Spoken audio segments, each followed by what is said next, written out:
Sa ngala ng Ama at ng Anak at ng Espiritu Santo, ang pagpapala ng ating Panginoong Jesucristo, ang pag-ibig ng Diyos Ama, at ang liwanag ng Espiritu Santo naway sumainyong lahat. Magandang umaga po sa kanilang lahat. Pasensyahan niyo na po, ako medyo inuubo ngayon, kaya ganito boses ko, hindi ako nananakot. Ngayon po ay inaalala natin, guni-gunita, si San Juan Crisostomo, obispo at pantas ng simbahan. Si San Juan Crisostomo po ay pinanganak sa Antioquia noong taong 347. Yung Antioquia po ngayon po ay kinikilala bilang Turkey. Kung alam po natin yon. Siya po ay binansag ang golden mouth or ginuntuang bibig dahil po sa kanyang husay sa pananalita. Nung siya ay 18 years old, nagdesisyon po siya na maging monghe. At naging pare noong 386 at naging obispo naman ng Constantinople noong 398. Kaya nung siya ay naging obispo, ay kumbaga inayos niya, winaksi niya yung mararangyang gastusin nung naunang obispo sa kanya. At yung pera na nalikom niya, ibinigay niya sa mga dukha, sa mga mahihirap. Pinangunahan din niya ang pagsasaayos at pagpapanibago ng mga pari na nasa sakupan niya sa pamamagitan ng kanyang halimbawa at siyempre yung kanyang ginuntuang pananalita. Noong 403, nakabangga niya yung empress, asawa ng emperador na si Eudoxia, na tinawag niyan Jezabel. Jezabel hindi po yung Jezabel hindi yung mermaid. Alam naman natin sa Bible, yung Jezebel ay isang babae o asawa ng hari na kumbaga nakabangga ni Jeremias ba o si Elijah. So pinatapon po siya sa ibang lugar at pagkaraan noon biglang nagkalindol at sa paniniwala ng iba, yun ay parusa raw ng Diyos dahil pinatapon si Crisostomo. Kaya binalik siya. Pero after 1 year, muli na naman niyang nakabangga yung empress dahil pinansin niya yung pagpapatayo nito ng golden statue ng empress mismo, sa pangalan ng empress mismo. Kaya pinatapon siyang muli. At pagkakatapon niya, 407 naman po, doon siya binawian ng buhay. Sa misa po natin ngayon, ulit po nating alalahanin yung mga sandali na tayo nagkakasala at sa pamimintuhog po ni San Crisostomo, sana po ay matuklasan natin yung paninindigan sa katotohanan at sa mga sandali na tayo ay nabubuhay sa kabalintunaan at sa pagtalikod sa ating Panginoon, manahimik po tayo sa mandalit pagsisihan natin ang ating mga kasalanan.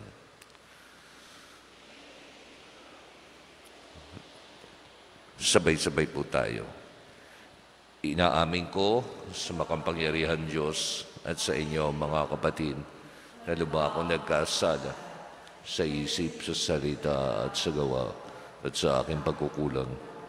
Kaya sinasamo ko sa mahal na Birheng Maria, sa lahat ng mga anghel at mga banal at sa inyong mga kapatid na ako'y panalangin. Kaawaan tayo ng makapangyarihan Diyos, patawarin tayo sa ating mga kasalanan at patnubayan tayo sa buhay na walang hanggan. Panginoon, kaawaan mo kami. Kristo, kaawaan mo kami. Panginoon, kaawaan mo kami. Manalangin tayo.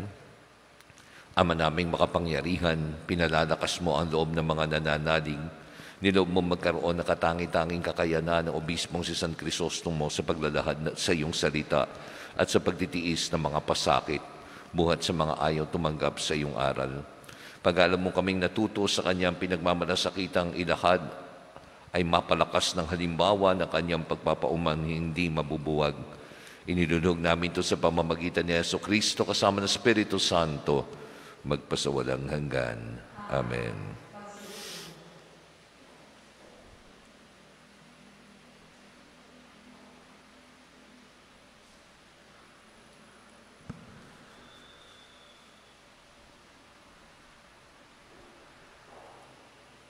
Ang salita ng Diyos mula sa sulat ni Apostol San Pablo Sa mga taga-Kolosas. Mga kapatid, binuhay kayong muli kasama ni Kristo, kaya pagsumikatan ninyo ay ang mga bagay na nasa langit na kiniroroonan ni Kristo, na nakaupo sa kanan ng Diyos. Isaisip ninyo ang mga bagay na panlangit, hindi ang mga bagay na panlupa, sapagkat namatay na kayo at ang tunay na buhay ninyo'y natatago sa Diyos, kasama ni Kristo. Si Kristo ang tunay na buhay ninyo at pag siya'y nahayag, mahayag din kayong kasama niya at makakahati sa kanyang karangalan.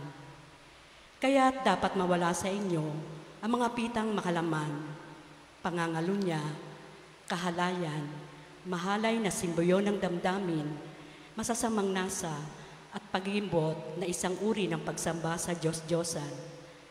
Dahil sa mga bagay na ito, ang Diyos ay napupuot sa mga taong lumalabag sa kanyang kalooban. Noong una, nang pinaghaharian pa kayo ng masamang pita, namuhay rin kayong kasama-sama ng mga taong gumagawa niyon. Ngunit ngayon, itakwil ninyo ang lahat ng ito, galit, puot, at sama ng loob.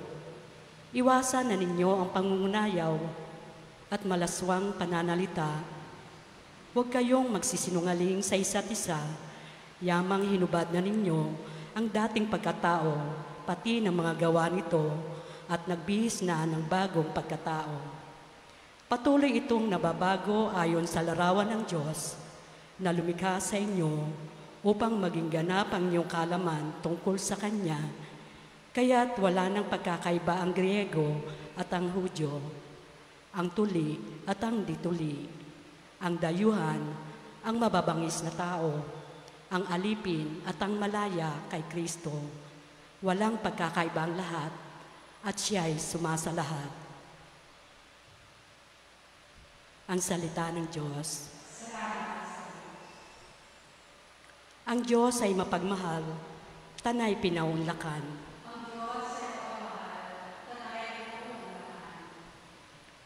Pupurihin ko't pasasalamatan ang Diyos araw-araw. Di ako titigil ng pasasalamat magpakailanman. Dakila ang poon at karapat-dapat na siya'y purihin. Ang kadakilaan niya ay mahirap nating unawain.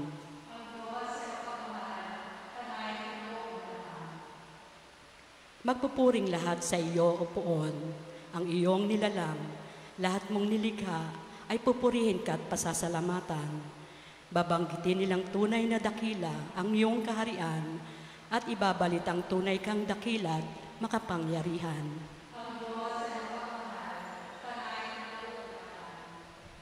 Dakila mong gaway upang matalastas ng lahat ng tao.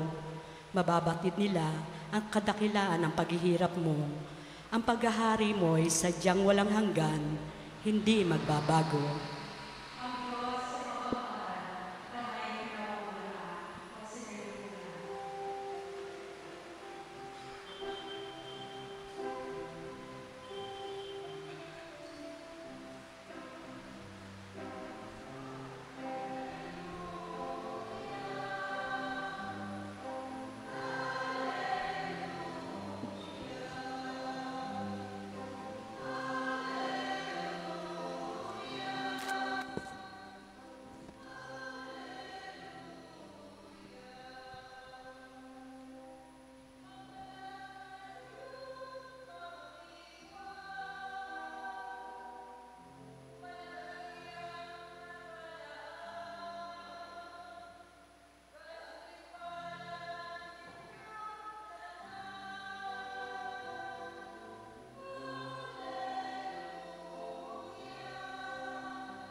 Sumainyo ang Panginoon. Ang mabuting balita ng Panginoon ayon kay San Lucas. Nung panahong iyon, tumingin si Jesus sa mga alagad at kanyang sinabi, "Mapalad kayong mga dukha, sabagat ang Diyos ang maghahari sa inyo. Mapalad kayong mga nagugutom ngayon, sabagat kayo'y bubusugin. Mapalad kayong mga tumatangis ngayon, sabagat kayo'y magagalak. Mapalad kayo kung dahil sa anak ng tao kayo'y kinapupuotan, pinagtatabuyan at inaanimura ng mga tao, at pati ang inyong pangalan ay kinasusuklaman. Magalak kayo at lumukso sa tuwa kung ito'y mangyari sapagkat malaki ang inyong gantimpala sa langit. Kaya hindi nang ginawa ng kanilang mga ninuno sa mga propeta. Ngunit sa aba ninyong mayayaman ngayon sapagkat magtatamasa na kayo ng kaginhawahan. Sa aba ninyong mga busog ngayon sapagkat kayo'y magugutom. Sa aba ninyong nagsisitawa ngayon sapagkat kayo'y magdadamhati at magsisitangis.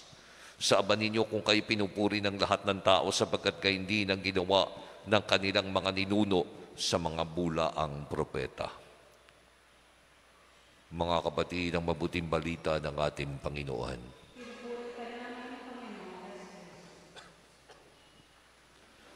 Magandang umaga po sa kanilang lahat. At muli po, pakibati po ang malapit-lapit sa inyong kinaupuan ng isang magandang umaga. Good morning po. Morning po. Magandang umaga po. Okay po. Marahil naman lahat po tayo rito ay may special someone. Amen po ba? Meron po ba kayong special someone?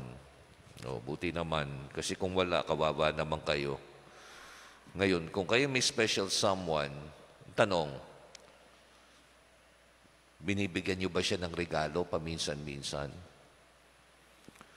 Yung special someone niyo ba, binibigyan niyo ng gift paminsan-minsan? Kung hindi, napakakuripot niyo naman. Pero ang suggestion ko lang, kung kayo'y magbibigay ng regalo sa inyong special someone, dapat may motive. Anong motive? Kulay. Kulay ang dapat na kung magbibigay kayo, take note of the color. O, halimbawa, kung ikay magbibigay sa crush mo o sa nililigawan mo, bigyan mo ng white chocolates. Suggestion lang. Bakit white? Dahil ang white ay nakangahulugan ng pagiging malinis at dakilang hangarin para sa kanya. Kung ito naman ay BFF mo o best friend mo, ilibre mo sa Starbucks. Kung wala kang pera, 3-in-1 na lang. Basta ang mahalaga, color brown. Bakit? Kasi ang brown ay nagpapahayag ng wholesomeness, ng warmth, ng honesty. Sa mga girlfriend naman, kung may girlfriend, yung mga lalaki, bigyan nyo ng pink, kahit pink balloon. Bakit? Kasi pink stands for femininity, playfulness, at faithfulness. Sino may asawa? Taas ang kamay. Nalulungkot niya pag tinatanong ko asawa. Sino may asawa? Taas ang kamay. Taas ang kamay. Brother Manny, wala ka bang asawa? Wala kang asawa? O ba, single ka na pala, no? Sino may asawa? Taas ang kamay. Suggestion, sa mga may asawa, bigyan nyo ng halaman. Lalo na kung plantita o plantito, halaman. Pero mas magandang suggestion, mas maganda sa halaman, bigyan nyo ng berde. Anong berde yon? $100. Mas magiging masaya yon. Bakit berde? Kasi ang berde, ibig sabihin nito, pagtubo o growth sa ugnayan. Gayun din, harmony at kasaganahan ng inyong pagsasama. So, green, pagkasaasawa. Paano naman, Father, yung bigo sa pag-ibig? Meron ba ritong bigo sa pag-ibig? Kung bigo sa pag-ibig, bigyan nyo ng color red. Anong red? Bakit red? Bigyan nyo ng red horse. Samahan na ninyo ng mani para pulutan. Nang mahimasmasa naman ng konti ang kanyang pagdadalamhati. Bakit ko po pinasok yung mga bagay nito? Kapag ang tao raw ay broken-hearted, siya ay bigo. Siya ay tinatawag na sawi. O dili kaya, sawimpalad. Pero bukod sa mga bigo sa pag-ibig, sino ang mga taong sawimpalad? Yung mga taong sawimpalad, yun daw yung mga mahihirap, mga nagugutom, mga nagdadalamhati, mga inuusig, At sino naman yung mapapalad? Kung may sawing palad, may mapalad. Ang mapalad naman daw ay yung mga mayayaman, mga nag-i-enjoy sa buhay, mga tinatangkilik sa social media, yung mga sikat sa madlang people at maraming dabarkads, ika nga, mga dinadakila na sambayanan.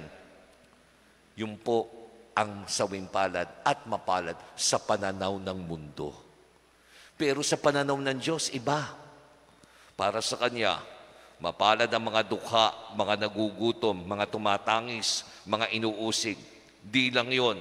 Sawing palad naman ang mga mayayaman, mga busog, mga nagsisitawa, mga pinupuri ng iba. What?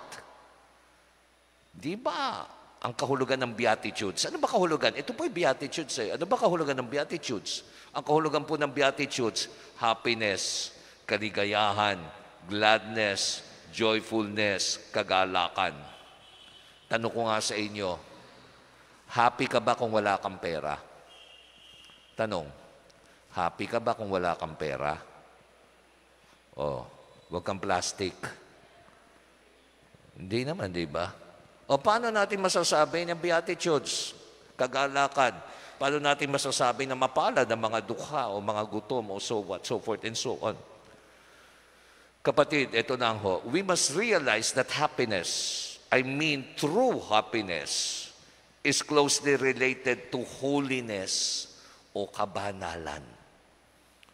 Ang Diyos ang tunay na pinagmumulan ng wagas at walang hanggang kaligayahan. To be holy is to be close to God. Ulitin ko lang yon. To be holy or to be happy is to be close to God. To be holy is to trust that even amidst the misfortunes in life, di ako mawawalan ng pag-asa dahil may Diyos na patuloy na nag-aaruga, gumagabay, dumaramay at nagmamahal. Don't get me wrong. Sorry po, don't get me wrong. Di masama ang maging mayaman, ang mabusog, ang mag-enjoy, ang hangaan. Pero tandaan nyo, ang lahat ng ito, dumilipas yan. Ang lahat ng iyan, nawawala rin at pansamantala lamang. At kung sa mga bagay lamang na makamundo tayo nakakapit at hindi sa Diyos, sa sandaling maglaho ang mga ito, ano na magyayari sa buhay natin? Malulugmok tayo sa kalungkutan, kasawian, at kawalan ng direksyon sa buhay. At yun ang taong sawing palad. Kaya, may kwento raw ho, ito narinig na po siguro ninyo, meron daw pong isang lalaki na ubod ng yaman, lahat ng gusto niya nasa kanya niya. Pero, napakalungkot yan tao. Lumapit siya sa isang pantas. Tinanong niya, bakit napakalungkot ko? Nasa akin na ang lahat. Tinawag siya ng pantas. Doon sa bintana, meron doong salamin. At sabi niya, nakikita mo? Tingin ka sa salamin na yan. Ano nakikita mo? Nakikita ko po yung mga tao sa paligid. Mga batang naglalaro. Mga mag-asawang sweet na sweet. Mga tao na paminsan-minsan hindi nagkakaintindihan. Yung isang bata na nilalaro ang kanyang alagang aso. Sabi ng pantas, nakikita mo yan. Kahit na may salamin. At maya-maya inakay siya nitong tao ng pantas na ito sa isa namang salamin. At sabi niya, yung salamin, isang looking glass.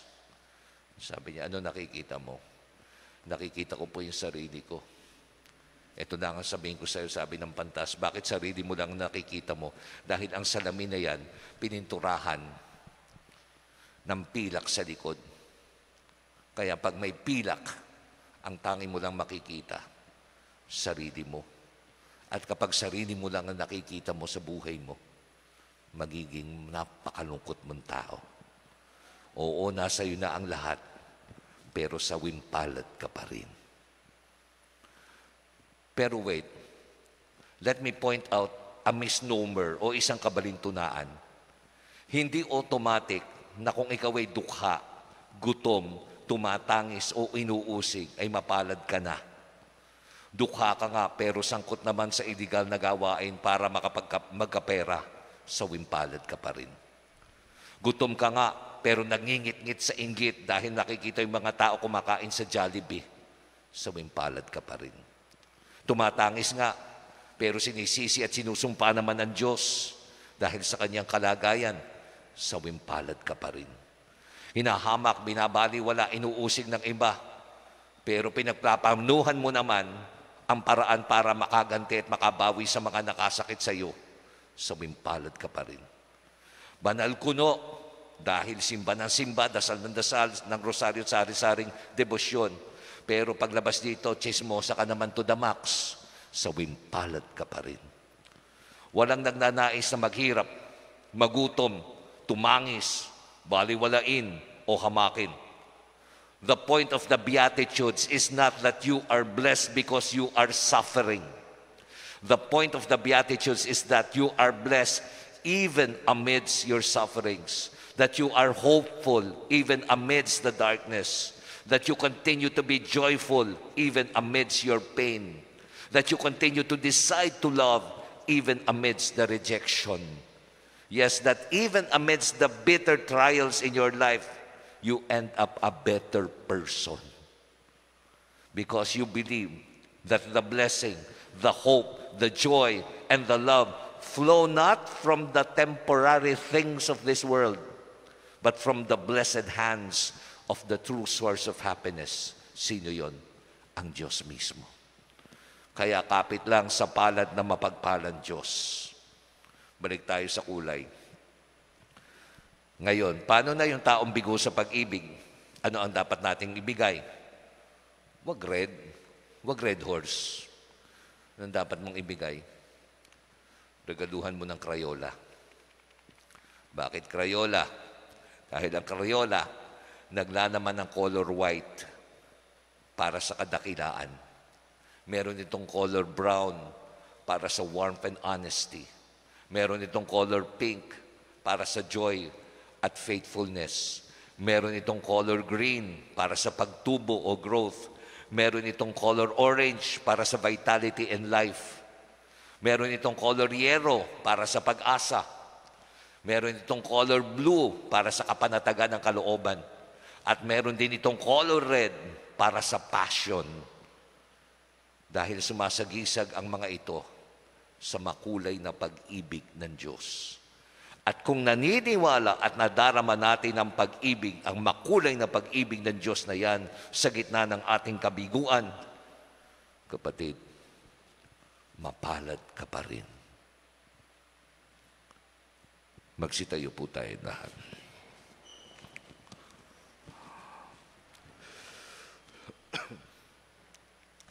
Mayaman man o mahirap, lahat tayo ay sama-samang tinatawag ng Diyos bilang kanyang mga anak ng kaharian. Manalangin tayo sa Ama ng may tunay na puso. At sa bawat kahilingan ang ating pong itutugon, Diyos ng pagpapala, lingapin mo kami.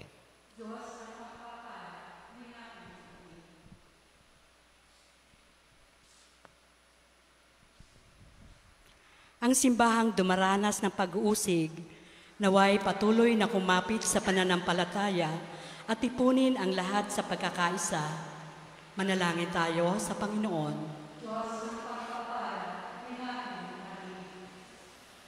Ang mga dukha at mga nagugutom, naway tumanggap ng kanilang kabusugan sa pamamagitan ng tapat na paglilingkod ng ating mga pinuno. Manalangin tayo sa Panginoon.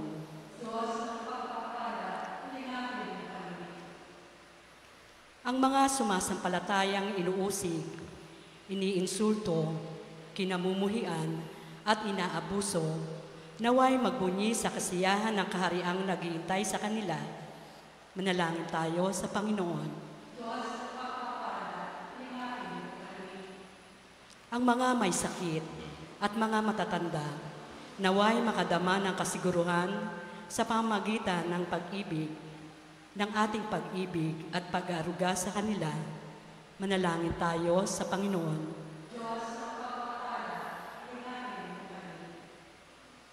Ang mga tapat na yumao, naway tumanggap ng habag ng Panginoon sa tulong ng ating mga panalangin. Manalangin tayo sa Panginoon. Isama rin po natin sa ating panalangin para po sa intensyon at pasasalamat ni Sister Nelly Nacional at ang kanyang mag-anak. Para po kay Brother Tom na nagdiriwang din ang kanyang kaarawan ngayon at para po sa ating mga pansariling kahilingan.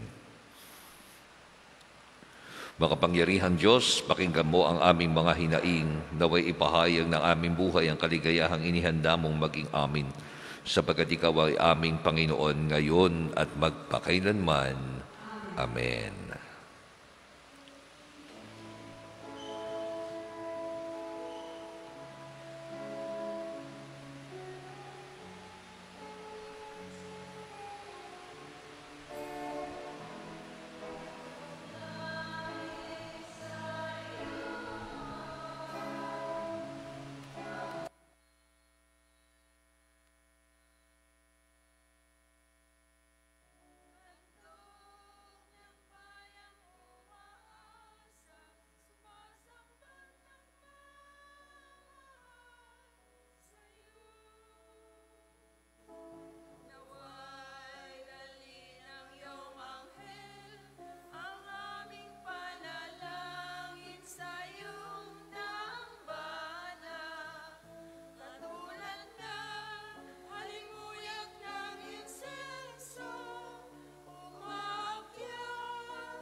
Manalangin kayo mga kapatid upang itong ating paghahain ay maging kalugod-lugod sa Diyos amang makapangyarihan.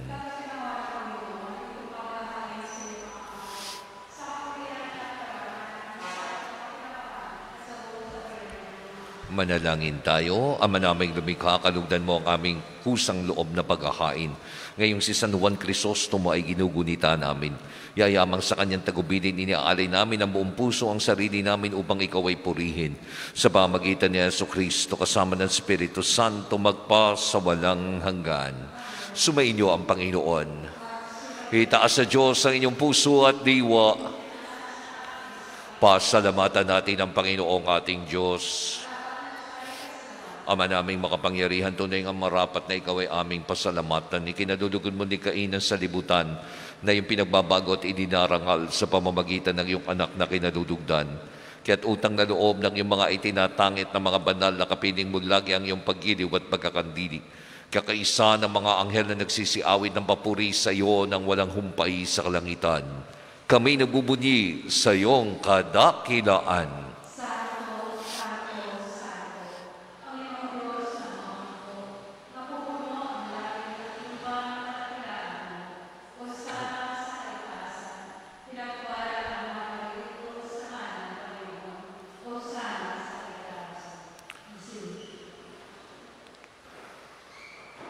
Ama naming banal, ikaw ang bukal ng tanang kabanalan. Kaya't sa pamamagitan ng iyong Espiritu, gawin mong banal ang mga kaloob na ito upang para sa aming maging katawan at dugo ng aming Panginoong Jesucristo. Bago niya pinagtiis ang kusang loob na maging handog, ginawa kanya ang tinapay. Pinasalamatan kanya. Pinaghati-hati niya yon. Iniabot sa kanyang mga alagad at kanyang winika. Tanggapin ninyong lahat ito at kanin. Ito ang aking katawan na ihahandog ng para sa inyo.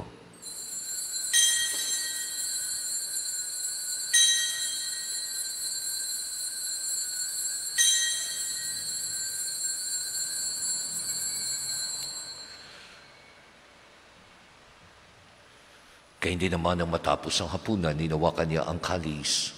Muli kanyang pinasalamatan. Iniabot niya ang kalis sa kanyang mga alagad at kanyang winika. Tanggapin ninyong lahat ito at inumin. Ito ang kalis ng aking dugo, ng bago at walang hanggang tipan.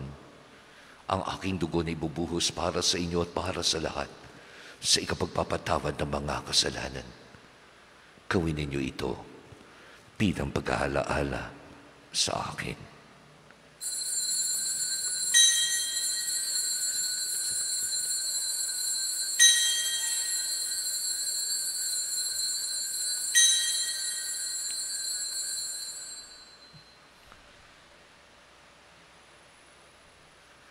Ang misteryo ng ating pananampalataya.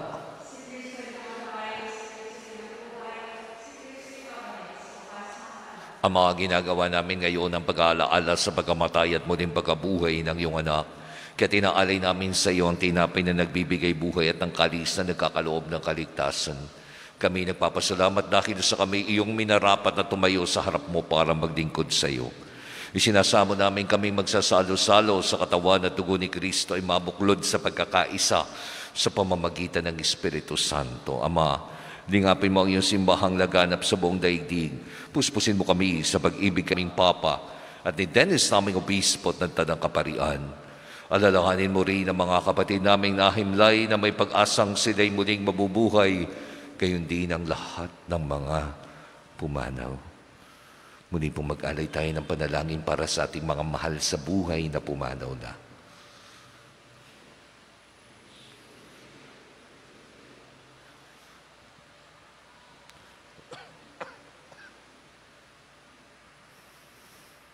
Kaawaan mo sila at patuloyin sa iyong kaliwanagan.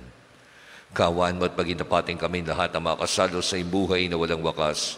Kaysa ng mahal na Birheng Maria na ina ng Diyos, kaysa ni San Jose na kabiyak ng kanyang puso, kaysa ng mga apostol at ng lahat ng mga banal na namuhay dito sa daigdig ng kalugod-lugod sa iyo, may pagdiwang naman namin ang pagpupuri sa ikararangal mo sa pamamagitan ng iyong anak na aming Panginoong Jesucristo. Sa pamamagitan ni Kristo kasama niya at sa kanya ang lahat ng parangal at papuri ay sa iyo, Diyos, sa mga makapangyarihan, kasama ng Espiritu Santo, magpa sa walang hanggan.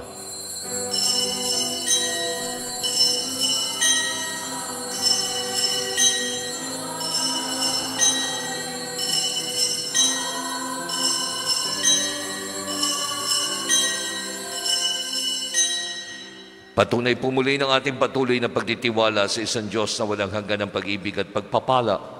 Awitin po natin ang Ama namin.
Mapagmahal na Ama, iadya mo po kami sa lahat ng kasalanan at kasamaan na siya naglalayo sa atin. Samantalang aming pinananamikan ng dakilang araw ng pagpapahayag ng tagapagligtas naming si Yesu Kristo.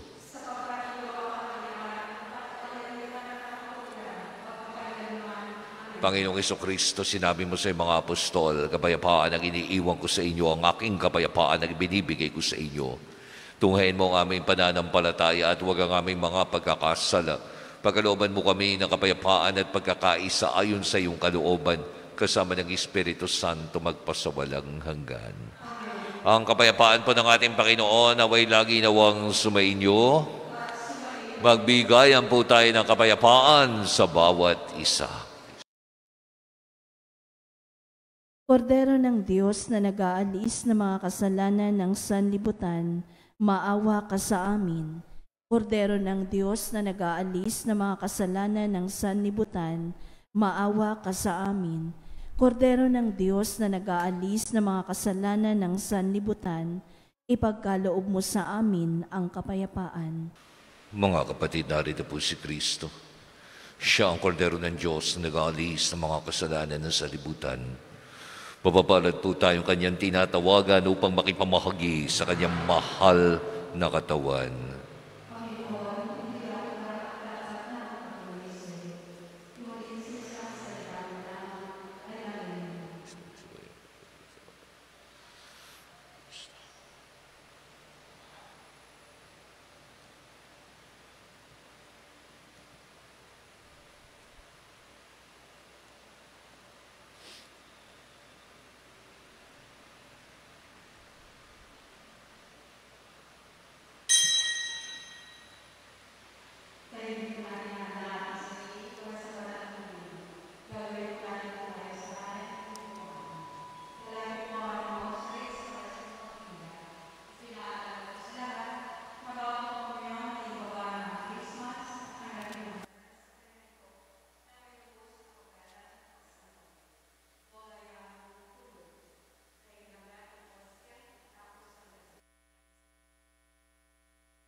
Manalangin tayo.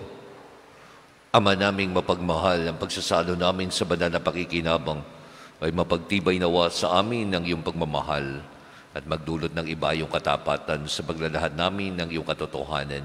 Sa pamamagitan ni Jesucristo kasama ng Espiritu Santo, magpasawalang hanggan. Sumayin niyo ang Panginoon. At patnubayan po kayo ng ating makapangyarihan Diyos, Ama at Anak at Espiritu Santo. Mga kapatid, humayo po kayo sa pag-ibig ng ating Panginoon.